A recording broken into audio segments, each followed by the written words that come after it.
Watching the worst PC ports of 2023 video has me wondering, what is each team member's biggest graphical quote-unquote pet peeve besides stuttering?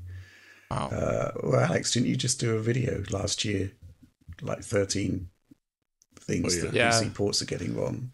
Yeah, but So like you've got like a pure graphical thing. You got another 12 to choose from, I guess. Yeah. I don't know. I guess pure graphical thing. Another pet peeve of mine is non-steady camera movement.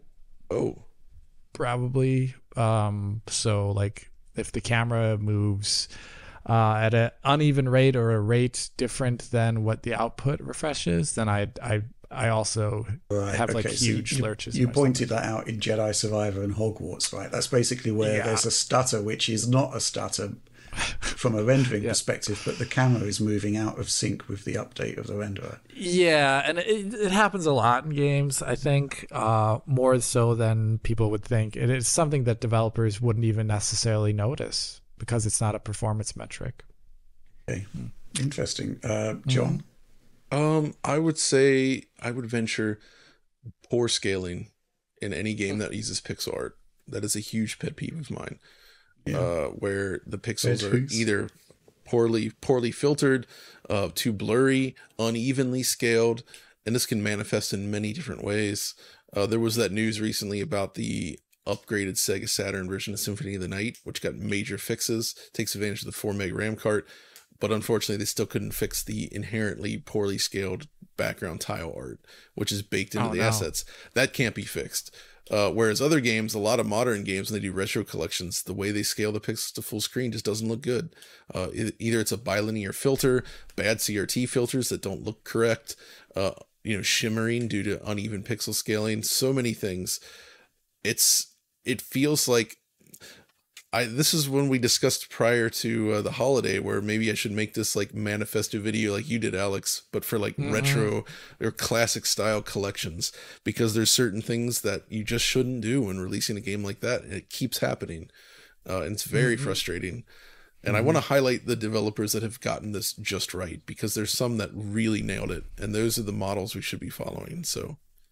Okay, yeah, fair enough. I mean, my pet peeve, I think it's basically games that lock to the Windows resolution, Windows desktop resolution. Yes. That is gigantically annoying because, I've got a 4K display, but, maybe I don't want to play the game at 4K, and I can't change the resolution in game without changing my Windows desktop. I hate that.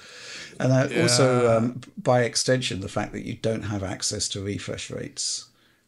Dude, Windows has access to these things. Why can't the goddamn game have it? I think that what Alex can probably relate to that used to annoy me the most was Crysis. When you would connect it to a screen, it would always want to do 20, an HDMI 24 hertz. You're like, no. I really want to know why that is, because it only happens with the DX10 and DX10 version of Crysis, not with the DX9 one. What is it doing? It's totally weird. You had to set up a custom resolution, like, I don't know, 1912 by 1080 or something. That was and under certain older versions of Windows, you could also Alt-Tab multiple times in a row to get a borderless full screen mode to appear, but it doesn't work in Windows 11 anymore. Or what about those games that if you're using a TV as a monitor and it says, we're just going to use 4096 by 2160. Yeah, that's the other thing. It's basically using the native resolution of EDID rather than the EDID, rather than the actual panel. Screw EDID. You're going to be using. There was actually a really funny bug, and I don't think I ever talked about it anywhere, but I sent it off to 4A games where the game, as in Metro Exodus, I don't know if it happens with the enhanced edition. I don't recall, but it happened with the original release where the aspect ratio of the game would be 4096 by 2160, but it would render at 3840 by 2160. So everything would be like, I think wider, or is it taller? I can't recall. And I only noticed it when I went over to compare to the Xbox version. I was like, this game's running at different FOVs. What's going on? It's like, no, the gun's just wider. It's totally weird. But I don't think that's in the current version of Exodus. I guess the other pet peeve for me is when a PC game doesn't have the scalability options that the developer itself used for the console versions. Yeah. It's like, okay, so you've made these series of changes and presumably You think they're good? optimizations for your console version, but you're not going to give them to the PC guys. That's nuts. Yeah. It makes no sense whatsoever. I mean, we could go on, but if you just go back to like January 2023, Alex did a video of 13 things that are wrong with PC gaming. They're all in there.